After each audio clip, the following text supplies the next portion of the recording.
عید الاضحیٰ کے موقع پر امت مسلمہ خوشیوں سے سرشار رہتی ہے اور یہ اس کا حق ہے، اس لیے کہ آج کے دن اللہ تبارک و تعالی میزبان ہوتا ہے، بندے اس کے مہمان ہوتے ہیں۔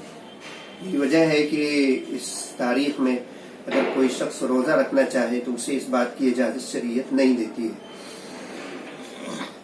دنیا کی دوسری قوموں کی طرح اس خوشی کے موقع پر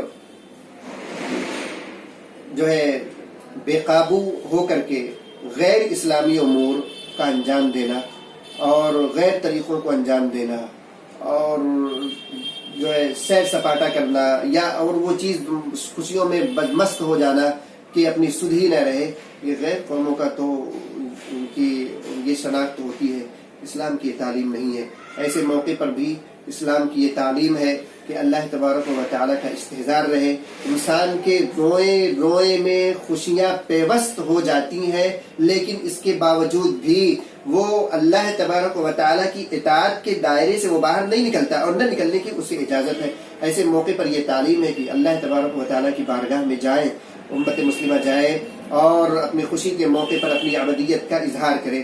تو سال میں عید الفطر اور عید الاضحیٰ کے موقع پر اللہ تبارک و تعالیٰ کی طرف سے یہی شکرانے کی نماز متعین کی گئی، مقرر کی گئی کہ اس موقع پر بندہ آتا ہے، اللہ تبارک و تعالیٰ کی بارگاہ میں اپنی نیاز مندی کا اظہار کرتا ہے اور اس بات کا اظہار کرتا ہے کہ بار الہ ہم رنج و غم کے موقع پر بھی تیرے ہی بارگاہ میں ہم آتے ہیں، حاضر ہوتے ہیں، خوشی کے موقع پر بھی ہم تیری ہی بارگاہ میں حاضر ہوئے ہیں کہ تو نے یہ دن اور یہ ساعت اور یہ لمحہ عطا کیا ہے۔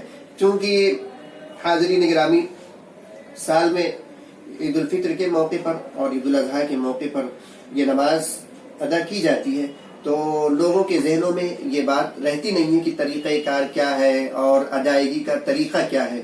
تو مختصر وقت میں ادائیگی کا طریقہ یہ سماعت فرما لیں کہ قربانی کے عید الاضحیٰ کے موقع پر جو یہ شکرانے کی 2 رکعت نماز ہے، یہ نماز واجب ہے اور اس کی نیت کی جاتی ہے کہ 2 رکعت واجب نماز اور 6 زائد تکبیروں کے ساتھ میں اس امام کی اقتداء میں ادا کر رہا ہوں۔ جیسے 2 رکعت نماز ادا کی جاتی ہے اسی طریقے سے ادا کی جاتی ہے۔ یہ نماز بس 6 زائد اس کی تکبیریں رہتی ہیں۔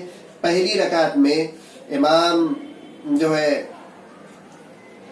پہلی رکعت میں تکبیر تحریمہ کہے گا، اپنے ہاتھوں کو باندھے گا اور اس کی ابتدا میں مقتدی بھی اپنے ہاتھوں کو باندھیں گے۔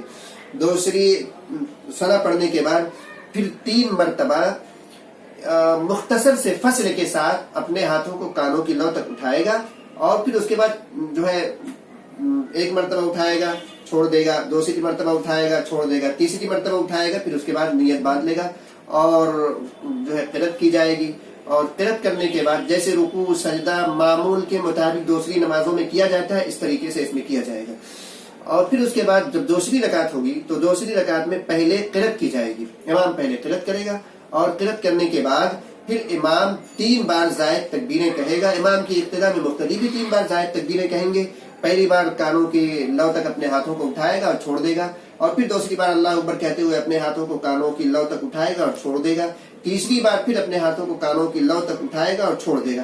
چوتھی جو تکبیر ہوگی یہ تکبیر رکوع کی ہوگی، رکوع کی تکبیر کہتے ہوئے رکوع میں جائے گا۔ پھر جس طریقے سے 2 رکعت نمازیں ہوتی ہیں اس طریقے سے رکوع سجدے ہوں گے اور امام سلام پھیرے گا۔ ایک چیز خاص طور سے دیکھنے میں آتی ہے کہ لوگ سلام پھیرنے کے بعد خطبہ نہیں سنتے ہیں، بغیر خطبہ سنے وہ چلے جاتے ہیں اور حالانکہ یہ چیز نہیں ہونی چاہیے۔ جیسے نماز جو ہے واجب ہے اسی طریقے سے خطبہ بھی واجب ہے، خطبہ سننا واجب ہے۔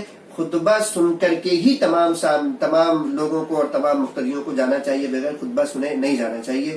اور تیسری چیز یہ کہ دعا جو ہوتی ہے دعا نماز کے بعد ہوتی ہے، نماز کے بعد دعا مکمل ہوتی ہے، پھر اس کے بعد امام خطبہ پڑھتا ہے، خطبہ پڑھنے کے بعد پھر اس کے بعد لوگ اپنے اپنے گھروں کو واپس جائیں۔ اللہ تبارک و تعالی تمام لوگوں کو عمل کی توفیق عطا فرمائے۔ وآخر دعوانا الحمد للہ۔